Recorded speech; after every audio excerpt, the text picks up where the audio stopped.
Presidente, eu venho à tribuna para falar de um assunto que falei ontem, mas devido à gravidade do tema, volto novamente. É sobre a ocupação da sede no Rio de Janeiro do Aeros. E a pedido deles dou a seguinte informação. Atenção, estou repetindo o que eles me pediram. Atenção, telespectadores da TV Senado, Rádio Senado e Agência Senado. Anotem aí, a pedido desses idosos que estão ocupando lá o Instituto Aeros do Rio de Janeiro. Anotem o endereço na internet, aeronautas.aero. Repito, aeronautas.aero. Vocês podem acompanhar ao vivo a ocupação da sede do Fundo de Pensão do Aeros no Rio de Janeiro. Daqui a pouco, às 15 horas, haverá uma manifestação dos ocupantes sobre a situação atual dentro do prédio pela internet. A ocupação é um protesto. A situação que atinge 100 mil aposentados e pensionistas, mais de 20 mil trabalhadores da ativa, que perderam seus depósitos no fundo e que está sob intervenção há mais de 7 anos. 7 anos. Ontem falei aqui sobre o tema e volto a falar, devido à gravidade da situação. Os manifestantes afirmam que não deixarão o local até que o governo ou o Supremo Tribunal Federal vote o processo que está na pauta sob vista do presidente daquela casa, ministro Joaquim Barbosa, ou que o governo mande um representante para negociar, para sairmos desse impasse. O protesto tem o apoio da Federação Nacional dos Trabalhadores em Aviação Civil, da CUT, de outras centrais e do Sindicato Nacional dos Aeronautas. Uma ação civil pública responsabiliza a União pela falta de fiscalização do Aeros e obriga ao pagamento integral das pensões e aposentadorias. Os sindicatos já conquistaram o ganho da causa em primeira instância, mas a antecipação da tutela concedida não foi cumprida pela União e um recurso conseguiu, infelizmente, adiar esse pagamento. A indenização que seria paga à Varig está direcionada para o Fundo dos Trabalhadores. É a única forma de pagar tanto o passivo trabalhista da empresa quanto recuperar o Aeros, garantindo, inclusive, a recuperação do depósito dos trabalhadores da ativa. A União já perdeu em todas as instâncias, mas segue recorrendo. A decisão final está no pleno do Supremo Tribunal Federal, processo pedido vista, questão de 20 dias atrás, pelo presidente Supremo, qual, mais uma vez, rogo, imploro, peço. Caminhe o processo para o plenário, para que os ministros possam dar a decisão final. Esse julgamento já entrou na pauta do tribunal em 8 de maio, mas após o voto da ministra relatora Carmen Lúcia, favorável aos aposentados aéreos, repito aqui, o presidente do tribunal, ministro Joaquim Barbosa, pediu vistas ao processo e, até o momento, o processo não voltou para o plenário. Esse é o apelo que faço mais uma vez, tanto à União como ao Supremo Tribunal Federal. Lembro, esse é um processo que vem lá de 10, 15 anos atrás, mas é fundamental termos uma decisão. Portanto, repito, às 15 horas, acompanhe ao vivo pelo endereço aeronautas.aero a manifestação dos ocupantes da sede do Fundo de Pensão do Aeros no Rio de Janeiro. Senhor presidente, quero também aproveitar o tempo que Vossa Excelência está me dando nesse início de sessão, porque acho importante o documento que vou ler aqui. Há 14 anos, senhor presidente, eu venho aqui lutando junto com os senhores, porque todos votaram comigo, para a gente acabar com o fator previdenciário. Foi unânime aqui no Senado. Está lá na Câmara. A Câmara dos Deputados é que não vota. Eu considero essa lei o maior inimigo dos trabalhadores e trabalhadoras e aposentados e pensionistas brasileiros. Já fizemos greve de fome, vigília, para chamar a atenção lá na Câmara. Mas me parece que até o momento a Câmara não acordou para o movimento das ruas para que esse tema seja votado. Siga o exemplo do Senado. O Senado votou por unanimidade. Esta casa, repito, o Senado da República, no ano de 2008,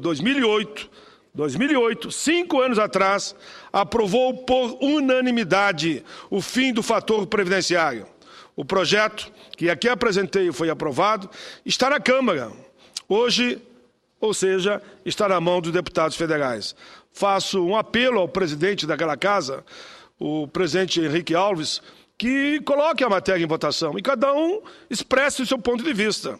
O fim do fator é mais do que urgente, é necessário, é um clamor das ruas, da sociedade. Só não enxerga quem não quer, ou não compreende o mal que esta lei faz a todos os brasileiros. Faço mais um apelo, enfim, à Câmara que vote a matéria. Vote o fim do fator previdenciário. Ou se construa uma alternativa, como os muitos já apresentaram, que seria também um caminho. Por fim, senhor presidente, eu vou ler uma carta, que quero que ela fique nos anais da casa, publicada nesta terça-feira no Correio do Povo de Porto Alegre, de autoria do jornalista Juremir Machado da Silva, com o título O Fim do Fator.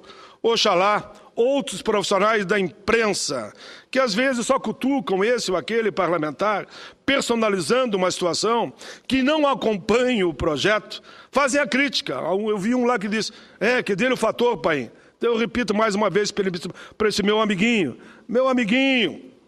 assista o TV Senado, leia os jornais do país, você vai ver que o Senado já votou há 5 anos atrás. E assim mesmo os senadores seguidamente estão aqui pedindo que a Câmara vote. Então vamos apertar onde tem que apertar. É na Câmara que tem que apertar para que efetivamente essa matéria seja votada. Mas faço questão de ler o artigo de Juremir Machado da Silva, um estudioso, um escritor, um especialista, que defende teses e não faz ataques pessoais a ninguém. Diz ele, não aguento mais a vontade de me tornar um líder de massa. Durante muito tempo, consegui satisfazer esse desejo indo ao restaurante Copacabana. Mas agora não aceito mais metáforas. Quero conduzir o povo. Escrevi no Twitter que o homem revoltado precisa ter o olhar do falcão, a percepção do lobo e a independência dos humoristas. Eu sou um homem revoltado, diz ele. Quero liderar o meu povo. As velhinhas que me leem numa cruzada contra o fator previdenciário. Nada é mais letal para um idoso que esse nefasto mecanismo de espoliação dos aposentados. Já estou esmerilhando a linguagem. Os jovens que estão nas ruas não falam do fator previdenciário por ainda estarem naquela idade em que a velhice, a aposentadoria e a morte parecem piadas, reles de mau gosto. As manifestações contrariam o egoísmo do mercado, sempre pedindo mais austeridade para que os seus lucros sejam menos austeros. Os jovens exigem, sim, mais gastos públicos. Eu também, mais gasto, por exemplo, com os aposentados. Esses sacrificados pelo tempo, saqueados pelo poder, esfolados pelo maldito fator previdenciário e condenados pelos governos ao desaparecimento progressivo dos seus parcos ganhos em nome do chamado equilíbrio de contas. Basta as ruas, aposentados. Um grande filósofo escreveu que o homem é um ser aí para a morte. Um grande professor, menos trágico e mais prático, preferiu dizer que o homem é um ser aí para a aposentadoria. Como a morte, ela chega. Como viver com essa aposentadoria, sendo sangrada pelo fator previdenciário? A presidente Dilma teria se comprometido a discutir a matéria, ele diz aqui, com o senador Paulo Paim. Pedir que a matéria seja discutida e votada até 2012. Nada aconteceu. As ruas precisam rugir. O futuro do fator previdenciário tem de ser uma das questões da consulta popular, do plebiscito, que a mídia conservadora e a oposição querem abortar por medo. É incrível como uma boa ideia pode encontrar opositores. Faremos, eu e minhas velhinhas, manifestações pacíficas. Não carregaremos bastões nem tacos de beisebol, no máximo alguma bengala. Temos tempo de sobra para protestar. Marcaremos nossas passeatas para as 14 horas, para estarmos em casa ao final da tarde, com milhões de aposentados nas ruas, faremos tremer os poderes. A polícia não precisará gastar gás lacrimogênio atingindo a nós, ele diz conosco. O que nos faz chorar é o fator previdenciário. Sim, o que nos faz chorar é o fator previdenciário mesmo. Não é necessário tentar nos atingir com outras formas de tortura. Não tememos atos de vandalismo, pois nenhum ato pode ser mais destrutivo que o próprio famigerado fator previdenciário. Que dizima nossas aposentadorias e nós empobrece cada vez mais, implacavelmente. Ao longo dos anos, enxerguemos as ruas de indignados na nossa terceira idade. Velhinhos também serão aceitos em nossas manifestações. As mulheres poderão ter lugar de destaque. São elas, em geral, que mais sentem na gestão da economia do cotidiano a devastação provocada pelo fator previdenciário. Será a minha primeira manifestação. Como indignados, de até mais de 100 anos, a galera abriu o caminho. Eu e minhas velhinhas vamos pegar o bastão. Se os jovens querem passe livre, justo, nós queremos o fim do fator previdenciário. Senhor presidente, repito a frase derradeira do texto do jornalista Jeremir Machado da Silva, que consultei a ele, e ele me autorizou a que eu lesse aqui no plenário o editorial que ele escreveu. Se os jovens querem passe livre, sim, tudo bem, nós queremos o fim do fator previdenciário. Por fim, senhor presidente, me permita ainda, agora é rápido, negociação. Negociação é a palavra, seja do fator, seja aqui da questão da saúde, da educação, seja a mobilidade, é negociação a palavra. Essa é a palavra dos líderes do movimento que praticamente parou as estradas brasileiras desde ontem. Conversei hoje pela manhã com esses líderes e eles disseram: Paim, diga aí em Brasília que estamos abertos ao diálogo com o governo federal, enfim, com quem for preciso. Os caminhoneiros protestam e fazem bloqueio em rodovias de 9 estados da federação: Bahia, Espírito Santo, Minas Gerais, Mato Grosso, Paraná, Rio de Janeiro, Rio Grande do Sul, Santa Catarina e São Paulo.